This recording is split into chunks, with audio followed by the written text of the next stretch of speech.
Hi, this is Randy Oliver, and you're listening to People Helping People at ICB Radio. And I'm at the International College of Broadcasting. And today I'm with Dora Sherry, and she has written a book about Reflections of an Angel, a journey of loss, abuse, and recovery from opioid addiction. Reflections of an Angel, an intimate portrait of a woman struggling for 4 decades with a opioid addiction. Raised in a rural area and from an abusive environment, she survives near-death experience when she was violently raped at the tender age of 11. Eventually, she found her way to what she believed would be the idyllic life she always dreamed about. Our nation's opioid addiction crisis is marked on the Lady of Manor. Oxycontin will be her first best friend, destroying her life, numbing her feelings, ending relationships, including her spiritual connection with God. This story displays a deeply human journey of abuse, loneliness, depression, and addiction, along with the death of her only child.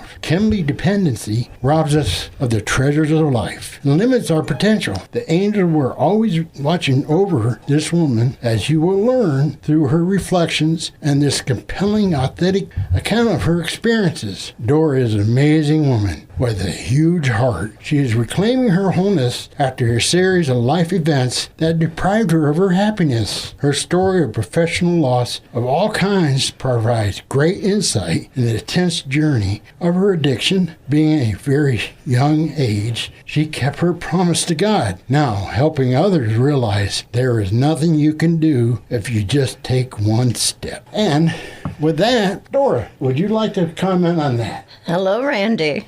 I've had a lot of struggles in life. People ask me all the time how I can go through so many things like the loss of my son, my addiction, things like that, still love God. And I say because the blessings God has given me have been much stronger than the struggles I've been through. I want to use my story to help others so that when they see those stumbling blocks in their way, they'll know how to get around them instead of falling on them like I did. How did this journey start with you? Like, I met you down in Jacksonville, Florida, and I was like shocked to see somebody that I grew up with. So how'd that come from you being in Pickwick down to Florida and then back up here to Pickwick? Well, Randy, I struggled with those opiates for 38 years, off and on. They destroyed so much of my life, of my health. When I divorced my husband, I was living in Florida, living the good life, I thought, but at the same time shoving Oxycontins, synthetic heroin up my nose, so my life wasn't so good. When I decided to stop taking the opiates and write my books, I heard God say, go home to Pickwa. And I thought, Pickwa, Ohio? Lord, is it you or is it Satan talking? I don't know if I want to go back to Pickwa, Ohio and leave Florida and the sunshine and beaches. But it's been an amazing thing being back here, Randy, because God has used my addiction and the loss of my son in so many ways. It's like when I just made the decision to stop being sick and tired all the time and running to different doctors and letting that control my life, I asked God, what do I do now? How do I stay sober? How do I do this? How do I stay clean? And I could hear him say, love me back. I've taken care of you your entire life. I've saved you from bullets flying across your face. I've saved you from falling off balconies. I've saved your life from overdoses, and it's been one-sided. It's time now for you, Dora, to make a choice which one you love more, the drugs or me. And I decided to finally do something for God, which is what I knew I was supposed to do my whole life. I was supposed to grow up and preach his love. That's so awesome.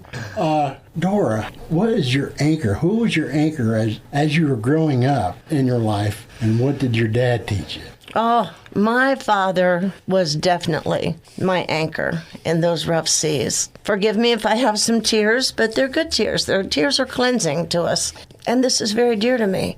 My mother was an alcoholic, and she divorced my father when I was a child and brought me to Ohio. I was born in Corbin, Kentucky. My father remained a minister, and my mother suffered the loss of her son when I was 7 years old and he was 10, and I watched her go into alcoholism, buried herself deep into the bottle. I would get in trouble, something would happen, the drunks would come after me, anything would happen, and I would end up with my father, who was a minister, a man of God. he taught me so many things about God. And thank goodness for my dad, because I dodged bullets at 8 years old. And I knew one thing, God had me. I was safe. I was going to be safe. It was scary, but I knew that I was going to be safe. And I think my father teaching me that God was there for me and that he did love me, that built the foundation for my faith in God. Do you mind telling that story about what little trick you played on your father? Oh, when he made me preach? Yeah.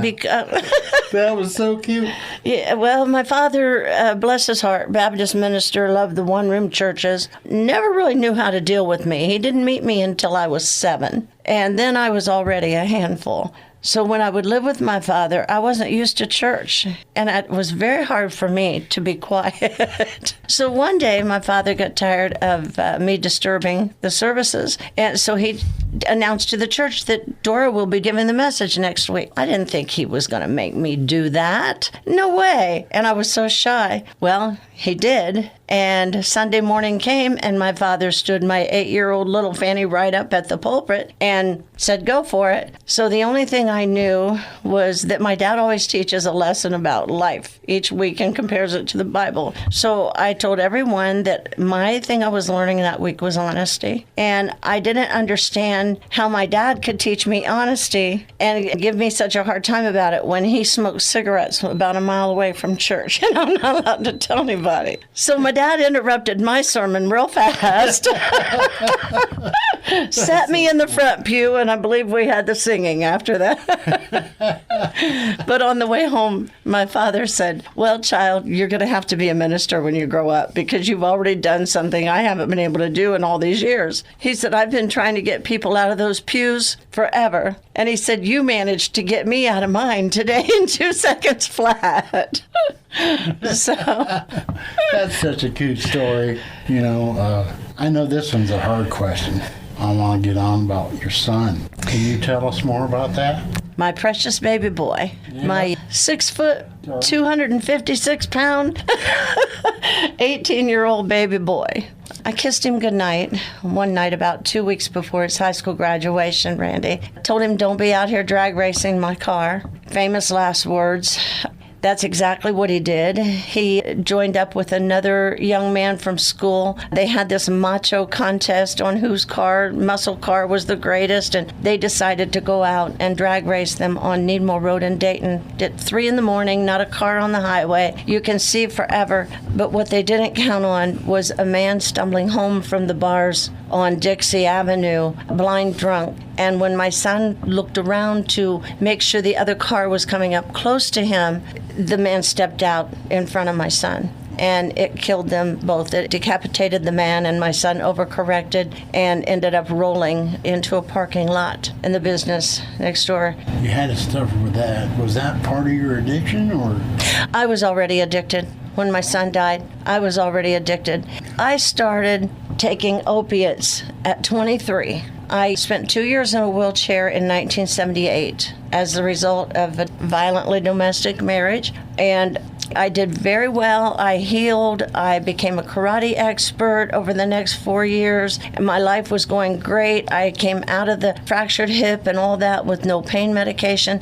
But when I got married again, I found that the man I was married to wasn't exactly the man I thought he was. In fact, he was becoming very cruel. And in a karate tournament, I slipped on something and broke my back. And so I had no choice, I thought, but to go to the doctor and get something for it. I was bowling a 197 bowling average. I was raising kids. I was working full time. You know, I had no time to be in pain. What I didn't know was going to happen, Randy, is how much that pain pill was going to help me, not just physically, but emotionally. When the pain started easing up, okay, I could physically function, but I started noticing that I was taking the medication no matter if I was doing anything or not.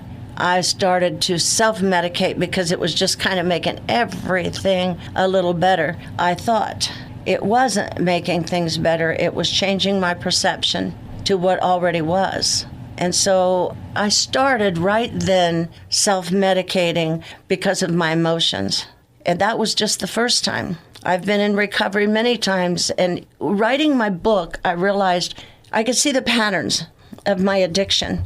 It started from a broken heart and a broken image of what I thought this wonderful, perfect person was going to be. It started there. And as soon as I ended that 20-year marriage, I didn't take any more opiates. The day I left that man, I stayed clean for a year. I went back to him. Yep, we go back sometimes. Takes a while to learn, Randy. I started on opioids again. 2.5 years later, I divorced him, met my previous husband, and stayed off of the pills for 2 years until the first time I saw my new husband, his temper come out. And I started self-medicating again. I got injured on our wedding night. Beautiful fantasy wedding. And I got injured riding on one of our farm vehicles, a thing called a John Deere Gator. I ended up back at the doctor's office asking for pain pills, knowing the pain wasn't that bad, and I shouldn't be there doing it. And I talking to your ear, yeah, that devil was talking to me, Randy. There you go. See, another man that's not what you thought he was. Another man that didn't make you happy. Another angry man. And I started self-medicating.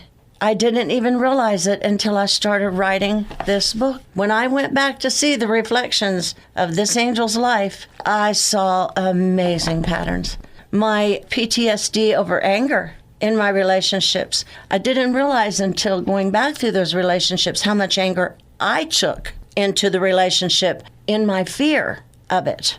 My entire life, I was never allowed to panic or be afraid or anything. From the time my brother died, I had to be the caretaker to my mother, who became the alcoholic, like I said, a mom to my 2-year-old little sister, and I had to keep my grief under here because I had to take care of everyone else. There was no time for me to grieve. And I think I started there learning there was no time for me. Instead of speaking up and saying, I need this from this relationship, I would see what was probably a normal amount of frustration from a partner, and it would magnify tremendously because of waking up all those nights with my mother beating up my stepfather, or drunks in my house shooting guns, or we never knew when we were going to be awakened that way. So any kind of anger came at me, it made me angry that anger was in my life. What's that in your life? Yeah. But I brought a lot of it. I was angry because someone was angry at me. And that made me angry because of it. But I never realized how much PTSD I had from that childhood trauma of that fighting and screaming and drinking. And then with the two guys that took you to that field and did what they did to you, oh my God, at that young age, that had to have been the most traumatic time. And back then, I know, in the 70s, there was nobody knew how to treat PTSD because this was new. Yeah. You know, the Vietnam vets were coming back, and it was just something new that the medical field didn't know anything about. So what do you think about, tell us your journey through that. Through being raped? I hate to ask you that. But. No, I don't mind. I will talk about everything. Everything I've been through in my life, Randy, I've been able to use to help someone else, to give a little insight on what happens. It was in the 70s.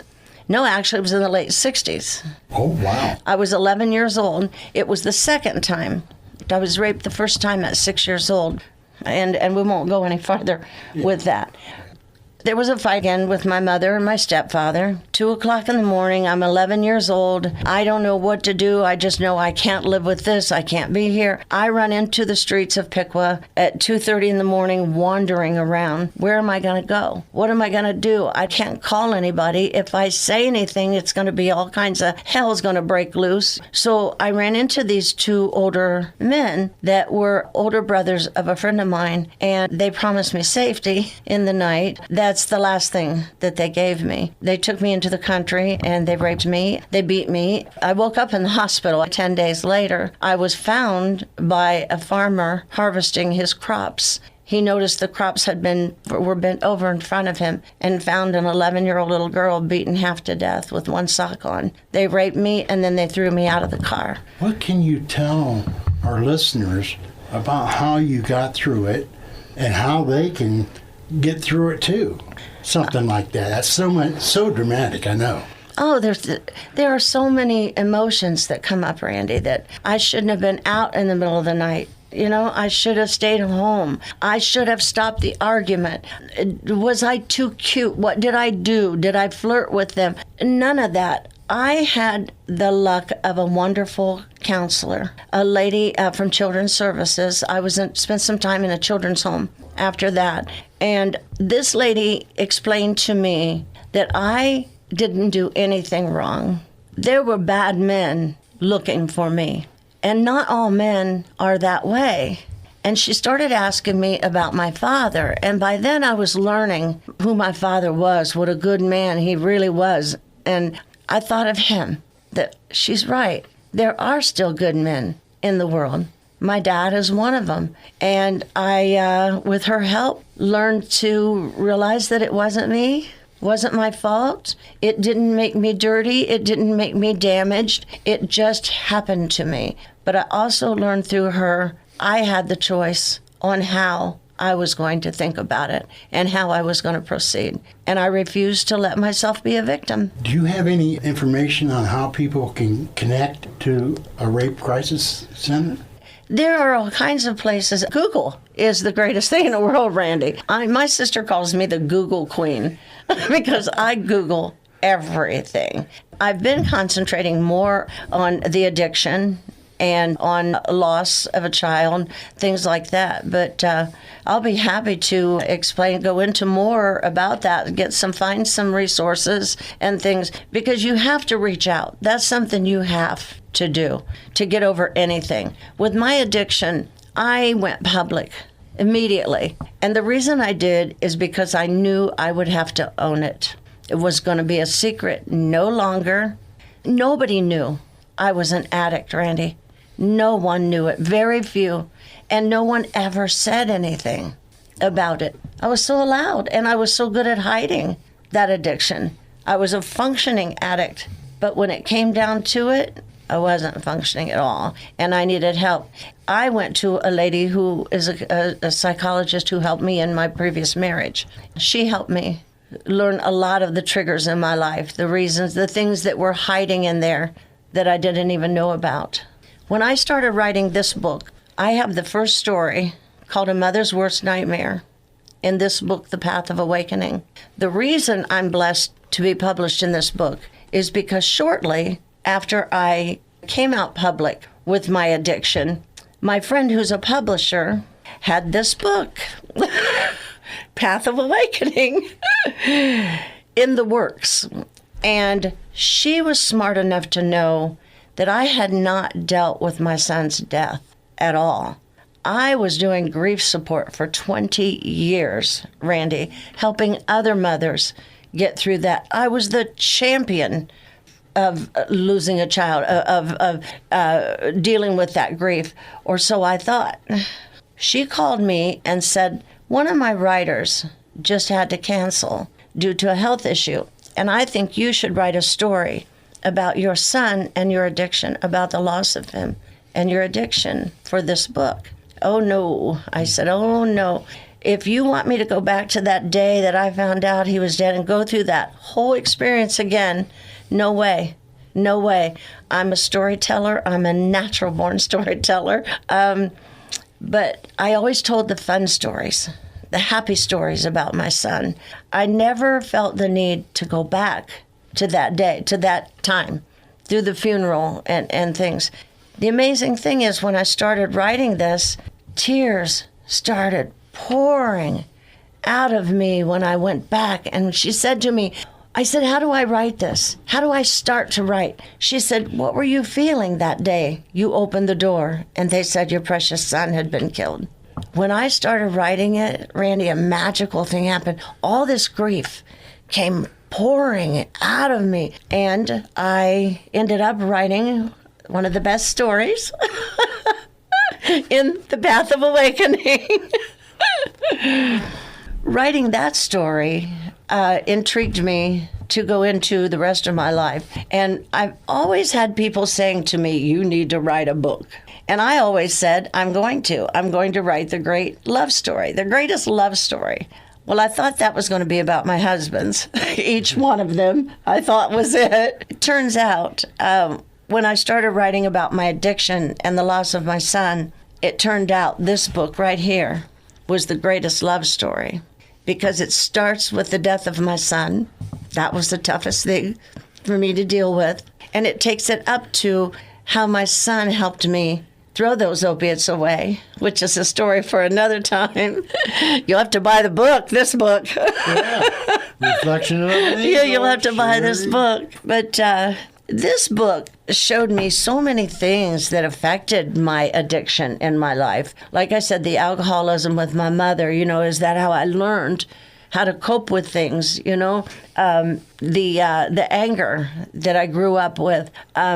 All of those things I was very much aware of, Randy. Those are my memories. What I wasn't aware of until I really wrote these books is how much the death of my brother when I was 7 years old changed the way I look at life and grief.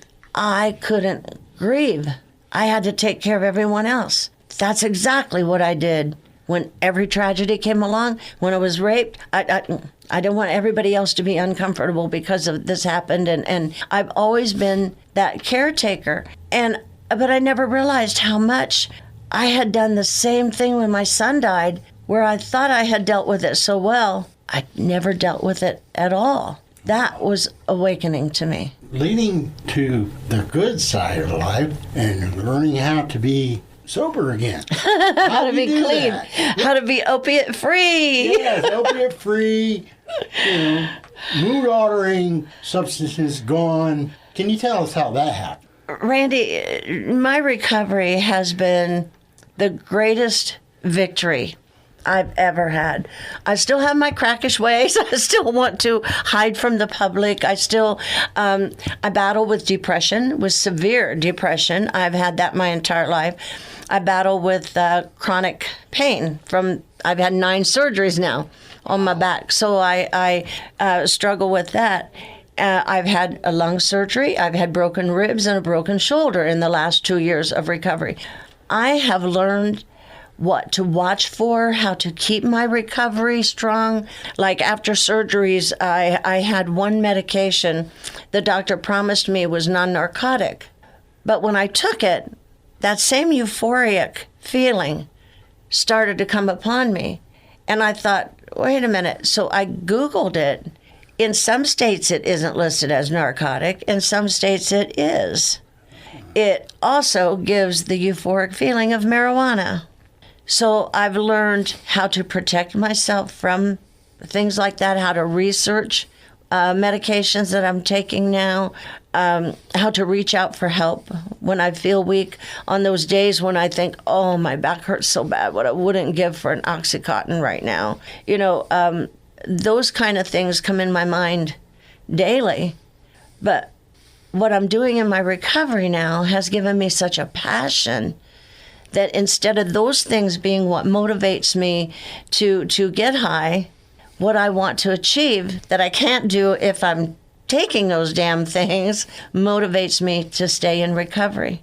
For instance, my grief support for mothers who have lost children. 20 years I've done that. And Randy, never in my life did I imagine my addiction would become a part of that. That's been one of the most amazing things for me in recovery, is how I can help other people by being public with my story and what happened to me, how I wanted to commit suicide when my son died. Oh, I wanted to. I didn't go through it strong in here. I went through it strong out here and in my mind, but in my heart, it was crushed. I didn't lose my son to drugs. My son was a good boy. He was drug-free. He never did anything like that.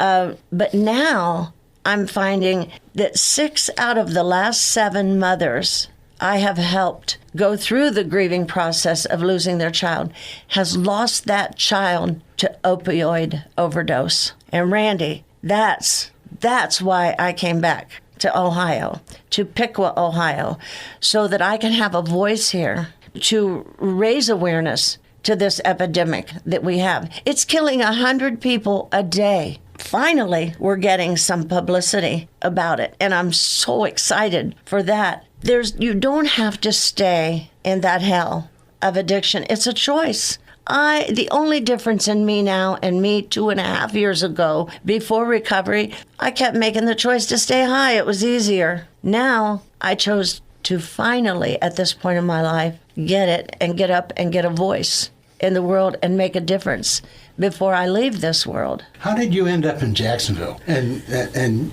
going to places that... I don't know. I was probably on drugs. Really? Oh, my. I didn't know that. Yeah, I always thought you were the woman that knew how to stay sober. Oh, Randy, I was a mess. Everyone envied my life. I was married to the man of my dreams. I was totally in love with him. I had a lavish, luxurious lifestyle. I was treated like a queen. And one day, I started taking those opiates again. I understand that. I really do. But everyone wanted my life. They had no idea that I was missing so much emotionally amongst all those material things that I was hiding in the bathrooms, at restaurants and functions, events we were going to, stuffing Oxycontins up my nose. Wow. So when I saw you down there, you were still using? I don't know. You don't remember? No, Oh, wow. I don't know. I've had so many times, Randy, where I've stopped them, go back on, stopped them, go back on. Yeah, I know the cycle. Yeah. So in those days, I can't even remember. I don't remember trips that Paul and I took. We took trips that I don't even remember because I functioned like great. Paul did not even. My own husband did not know I was an addict for 2 years. Well, you know how to hide a secret, don't you? I'm the best actress in the world. Addicts are. They're good liars. They're good actors and actresses. I knew exactly how to hide it. You sneaky bad angel, you. Well, I'd been keeping secrets a lot in my life. So you're stopping that, ain't you? You're going out and bringing it out. That's right. Here's my bad. Here's my bad. Don't you do it too. Don't do this at home. Yeah. Please don't do this. Please do not anywhere. do this. Do not attempt this at home. Yeah. And if you have a doctor who's continually prescribing you opioids and other drugs that you can get addicted on, you might need to change your doctor.